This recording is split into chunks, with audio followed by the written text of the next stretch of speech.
Salam sejahtera Malaysia. Denyut nadi suara rakyat bergema di channel ini. Najib Razak sekarang ini memang galak, sangat bercakap, bagi pendapat dan sebagainya. Yang saya heran, kenapa pendapat-pendapat Datuk Seri Najib Tun Razak ini tak buat semasa dia jadi Perdana Menteri. Sekarang dah nak masuk penjara, baru tiba-tiba jadi jinis. Yang saya heran, kenapa waktu dia jadi Perdana Menteri, muda-muda, senang-senang, pula dia kena berdaya, dia kena tipu, julu dan sebagainya. Sekarang tiba-tiba jadi jenius. Tiba-tiba jadi jenius. Soalnya, kenapa dulu dia tak buat? Kenapa tak buat benda tu dulu? Kan waktu dia jadi Perdana Menteri, kalau dia buat tu bagus. Terbaru ini, tiba-tiba Datuk Seri Najib Tun Razak menyarankan supaya 30% bekerja dari rumah untuk atasi kesesakan jalan raya. Dari dulu kesesakan jalan raya. Kenapa dulu Datuk Seri Najib Tun Razak? Nanti ramai orang kata pula Najib dia tak ada, dia kena tarik title semua. Tapi dia punya title masih lagi Datuk Seri Najib Tun Razak, masih. Jadi tuan-tuan dan puan-puan, kenapa? Dulu waktu Najib Razak jadi Perdana Menteri, dia tidak pula mahu supaya 30% bekerja dari rumah untuk atasi kesesakan jalan raya. Sekarang jalan dah bagus. Jadi kan bagus kalau dulu waktu dia Perdana Menteri dia buat benda ni. Kenapa sekarang tiba-tiba mau buat?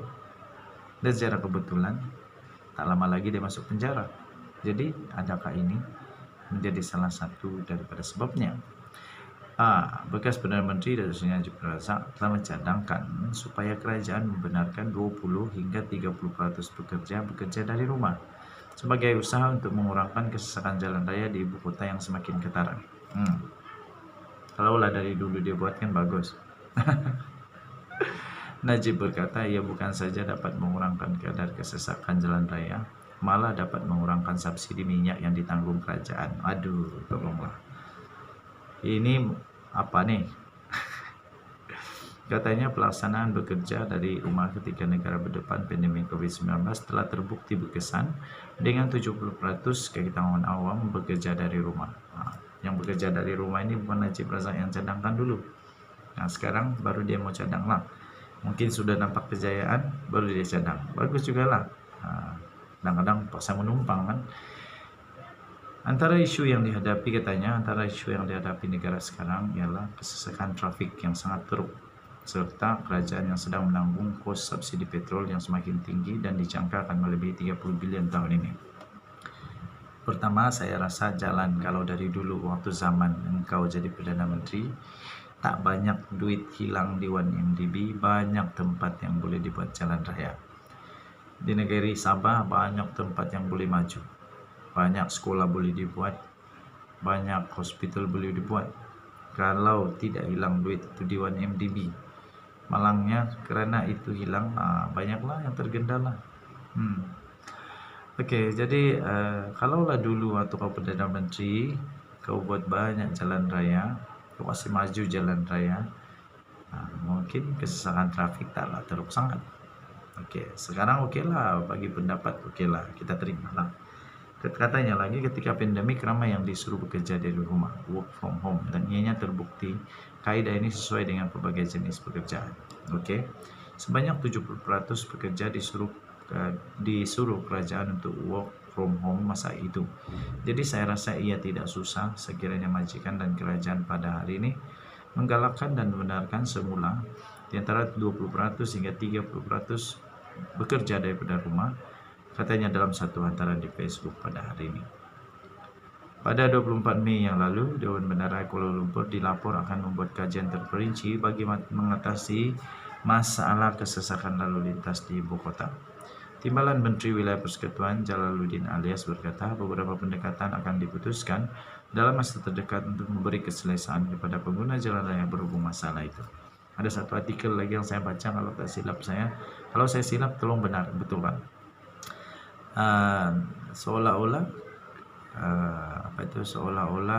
kereta di Malaysia melebihi daripada penduduknya sendiri. Terlalu banyak kereta, satu keluarga sampai 5-6 keluarga kereta, tak tahu nak buat apa. Okey, so tahniahlah pada Datuk Seri Najib Tun Razak yang semakin bertobat dan semakin sadar keperluan rakyat.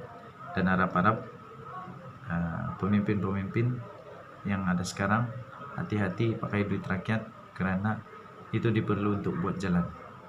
Denyut nadi suara rakyat. Bergema di channel ini, kita jumpa lagi, bye-bye.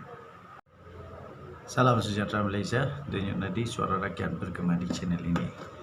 Hari ini tuan-tuan dan puan-puan, satu kejutan yang amat mengejutkan saya ialah apabila seorang bekas pemimpin besar di dalam Malaysia tiba-tiba memberikan perkongsian yang memang hebat, luar biasa, daripada seorang bekas menteri besar, yaitu Dr. Muhammad Kir Toyo, yang pernah menjalani hukuman penjara selepas beliau disabitkan bersalah atas pertuduhan rasuah.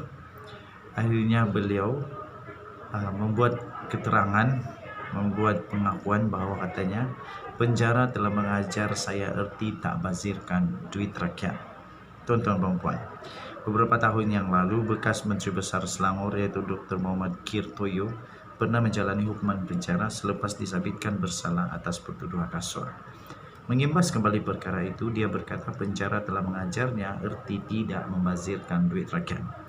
Meskipun beliau tidak gemar untuk menceritakan pengalamannya di balik tirai besi itu, Kir berkata lama-kelamaan dia reda dengan apa yang berlaku dan percaya bahwa ia adalah ketentuan Tuhan. Katanya, pengalaman saya memberikan saya kesempatan untuk memikirkan terlalu banyak yang perlu diperbetulkan supaya kita tak membazir duit rakyat, supaya kita tak mensia-siakan orang yang buat silap. Katanya, apa yang menarik bagi saya adalah kenyataan ini atau perkongsian daripada bekas Menteri Besar Selangor ini tiba di saat keputusan untuk Najib Razak hampir di penghujungnya. Adakah keputusan ataupun pernyataan ini ataupun perkongsian ini khas untuk Datuk Seri Najib Razak? Adakah perkongsian ini memberikan satu gambaran awal, memberikan satu petanda awal, memberikan satu petanda awal supaya Datuk Seri Najib Tun Razak dapat bersedia untuk menjalani hari-hari pertama beliau di penjara. Dan satu lagi tajuk, menurut Kir Toyo juga, dia kata hari pertama, malam pertama adalah malam yang paling panjang, paling sukar di penjara. Jadi tuan-tuan dan puan-puan yang dihormati sekalian, Najib Razak perlu bersedia dengan keadaan yang pernah dilalui oleh bekas Menteri Besar Selangor ini. Hari pertama, malam pertama paling sukar kerana perlu mengingat anak, isteri dan sebagainya. Saya doakan semoga ini bukanlah satu tanda awal yang mengesahkan bahawa Najib Razak di penjara, yang mengesahkan bahawa Najib Razak bakal akan menikmati hidupnya di penjara, sama ada berpuluh tahun atau bertahun-tahun. Okey, yang paling seronok tajuknya malah Kir Toyo kata pengalaman itu memberikan dia kesempatan untuk memikirkan terlalu banyak yang perlu diperbetulkan supaya tidak membazir duit rakyat. Betul tuan-tuan dan puan-puan yang dihormati sekalian. Semua YB tolong fikir baik-baik, belajarlah daripada pengalaman Dr. Kir Toyo ini, yaitu jangan membazir duit rakyat, jangan melanggar undang-undang. Okey, katanya dalam hidup kita ini semua orang buat silap, tapi how big is the mistake? Dan saya rasa sama ada silap itu sengaja ataupun tidak, itu persoalan kedua, katanya lagi. Okey, so kita harap-harap yang terbaik, okey, bagi semua YB menteri-menteri di Malaysia. Harap-harap semua selepas ini berhati-hati, jangan terlampau bernafsu, jangan terlampau gairah, nak cepat kaya, nak jadi kaya lebih-lebih, nak kayakan kroni dan sebagainya. Nanti hati-hati, nanti masuk penjara siapa yang susah. Denyut nadi suara rakyat bergema di channel ini, kita jumpa lagi, bye bye.